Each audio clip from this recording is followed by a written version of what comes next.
Okay. Hi guys, Charles Purcell here. It's 7:46 p.m. Central Time, Wednesday, September 10th. I just heard the news about Charlie Kirk, who, as you probably already know, was shot and killed while speaking in Utah today. I needed to. I felt an obligation to come on and speak with you a little bit. I recorded tomorrow's podcast, tomorrow's episode, dated September 11.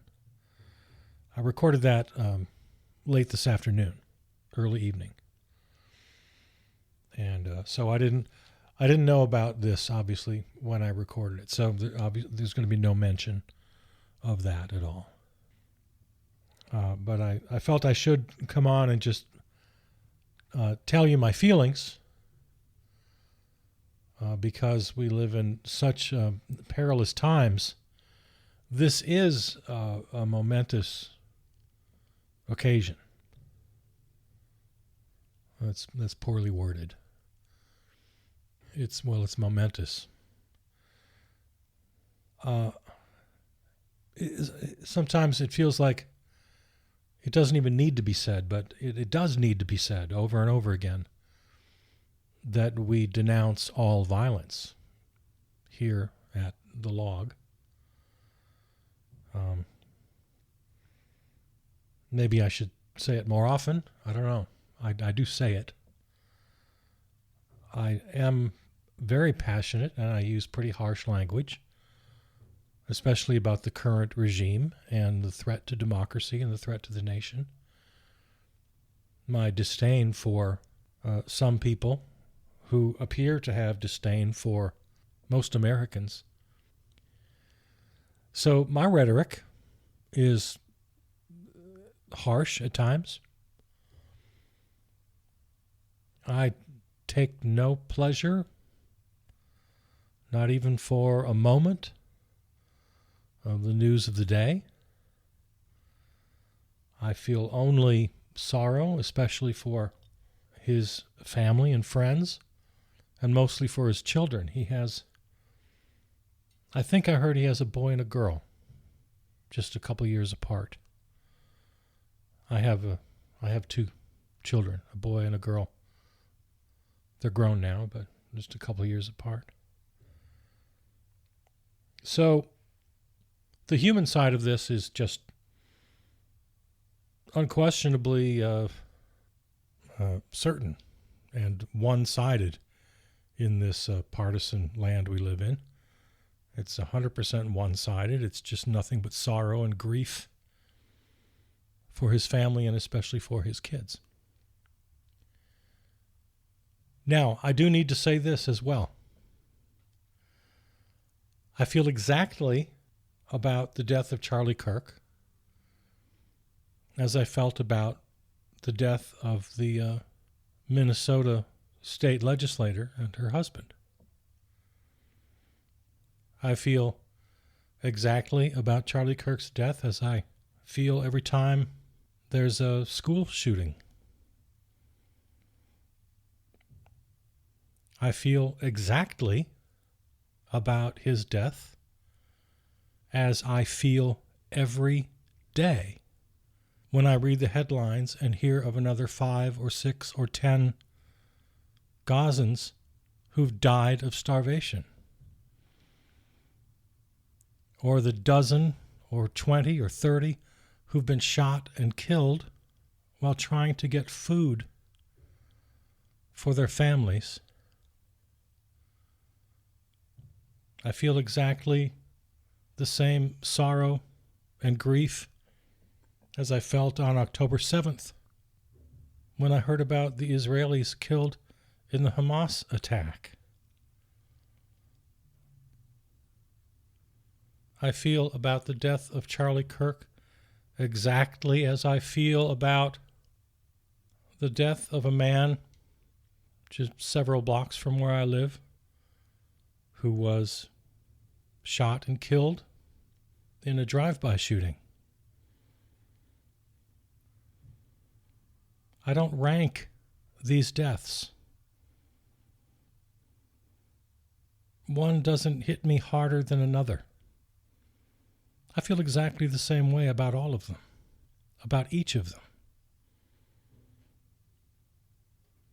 Now, having said that, this particular murder has some special consequences. As I said, we live in perilous times under an autocratic fascist regime who will no doubt use this because this is their MO. In fact, I talk about it in the upcoming episode you're going to hear, the one I recorded earlier today. How they use crime, how they use violence for their political ends. They will absolutely do that. 100%. Again, it's mid-evening Wednesday night here. I haven't read or heard any news yet except the first report.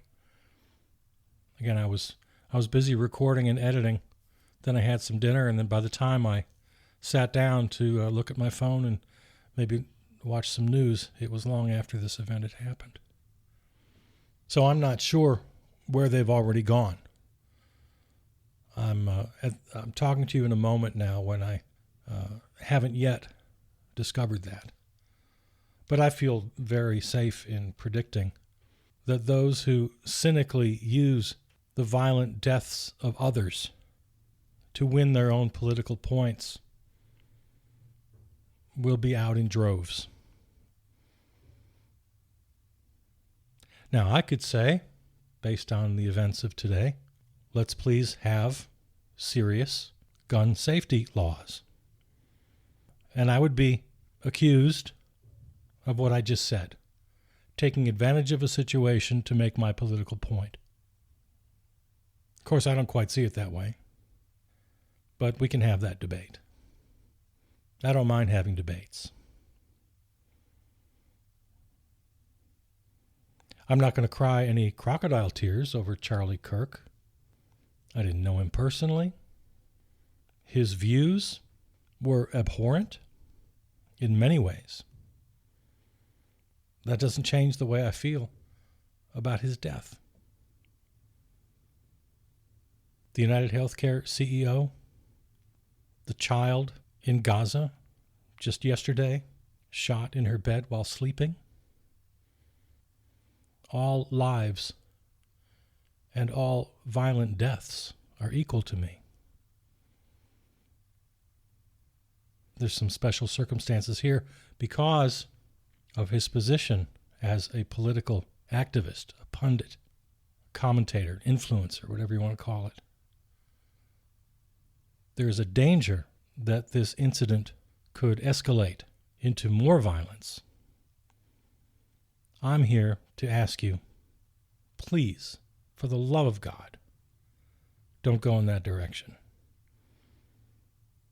If you're a listener to my programs, please know that I denounce violence, period.